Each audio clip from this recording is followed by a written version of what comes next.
o assunto no vídeo de hoje vai ser o seguinte: danças e canções medievais. Estou construindo uma playlist nesse canal sobre teoria da música e estou utilizando este livro aqui, Uma Breve História da Música, do Roy Bennett.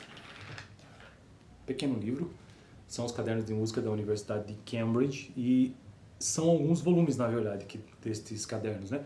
E eu achei muito interessante, tenho achado muito interessante porque são livros bem simples, pequenos, não são volumosos e você aprende o básico, pelo menos. Então são alguns volumes, olha só: Aprendendo a Compor, Uma Breve História da Música, que é este daqui, Como Ler uma Partitura, Elementos Básicos da Música, Forma e Estrutura da Música, Instrumentos da Orquestra. Vou trazer vídeos sobre todos estes livros, todos esses volumes aqui no canal, mas nós temos que ir aos poucos, né?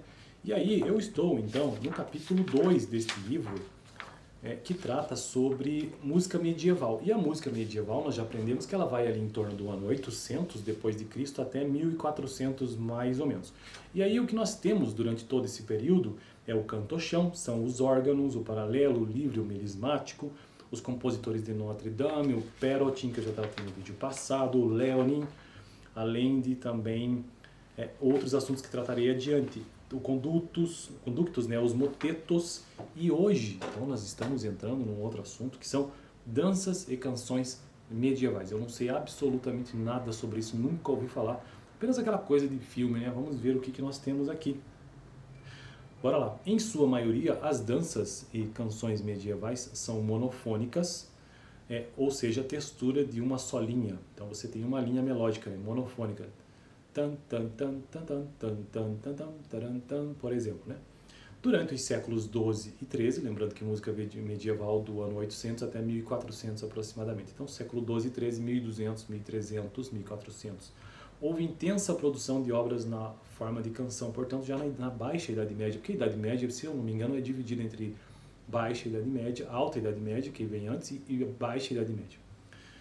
Houve intensa produção de obras na forma de canção, compostas pelos trovadores, ou então os trovadores, né, que aqui está escrito em outra língua, que são os aristocráticos poetas músicos do sul da França. Trovadores, então são os aristocratas, né, poetas lá do sul da França. E pelos troveras, eu não sei pronunciar isso porque é francês, troveras, a contrapartida deste no norte da França. São duas palavras que estão associadas ao moderno verbo francês trouver, que significa descobrir, de modo que troubadours e trouveurs eram aqueles que descobriam ou inventavam poemas e melodias. Eram melodias que davam clara ideia do tom, mas não dos valores reais das notas. Sabia-se o tom, mas não os valores reais das notas. Onde a gente parou? Que adivinham certamente do ritmo natural das palavras. Então, esses valores reais da nota, na verdade, eles adivinham do ritmo natural das palavras. As palavras, elas têm um ritmo natural, entonação e tudo mais. Então, eu digo assim, vamos estudar música. Vamos estudar música. Tem um ritmo natural das palavras aí. Então, provavelmente ele está nos dizendo que neste momento tinha uma clara ideia do tom, mas não dos valores reais, pois utilizavam ritmo natural das palavras na sua composição. Não existe qualquer informação sobre os instrumentos que deveriam acompanhá-las, essas melodias, essas músicas, essas letras. Mas é pouco provável que fossem cantadas sem acompanhamento, apenas falada. Também é possível que houvesse uma introdução e interlúdio entre os versos, executados por algum instrumento. Dentre as canções dos trovadores, uma das mais conhecidas é Calenda Maia. Calenda Maia, música que pode ser cantada em um tempo de dança bem ritmado. 1º de maio, mas nenhuma folha, flor ou canto de pássaro me pode dar prazer, enquanto notícias de meu amor não receber. Um exemplo aqui, não sei se fiz certo, né? E dentre os trouvères, eu não sei pronunciar isso em francês, pelo amor de Deus, eu tenho que estudar um pouco de francês. As dos troveres, Sexta la fin, de autor anônimo, traduz um estado de espírito ainda mais melancólico. Abre aspas. É o fim, não importa o que se diga, eu amarei. Fecha aspas. Último parágrafo do vídeo de hoje.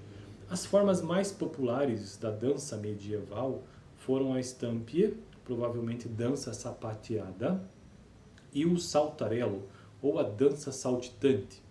São músicas construídas por partes, cada qual repetida uma vez. A parte antes de se fazer a repetição é chamada de ouvert ou então a aberta, e da segunda vez em que é executada tem o nome de close, ou fechada. Tanto podia ser tocado por um ou dois instrumentos, como por um grupo mais numeroso, com um ou dois solistas executando as partes iniciais para depois juntar-se aos demais instrumentistas. Mostramos aqui uma dança de corte da França do século XIII, 1400, 1300, chamada Ductia, cuja forma é a da Estampias, ou seja, o sapateado, a dança sapateada, mas com um número menor de partes. E aí nós temos aqui uma partitura com uma dança, um texto chamado Danse Royale. Eu não consigo executar ela porque eu não entendo disso aqui, mas seria um canto, né, que tem uma dança sapateada no seu acompanhamento.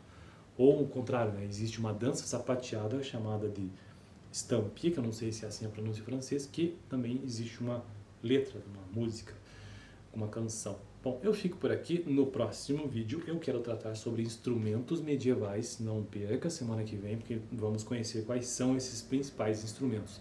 Dá uma olhada no vídeo passado, onde eu tratei sobre conductos e troca de vozes. Vou deixar aqui no final. Aqui está o vídeo e aqui eu acho que está a playlist. Acho que é isso, eu sempre confundo essas direções. Valeu por assistir, até semana que vem.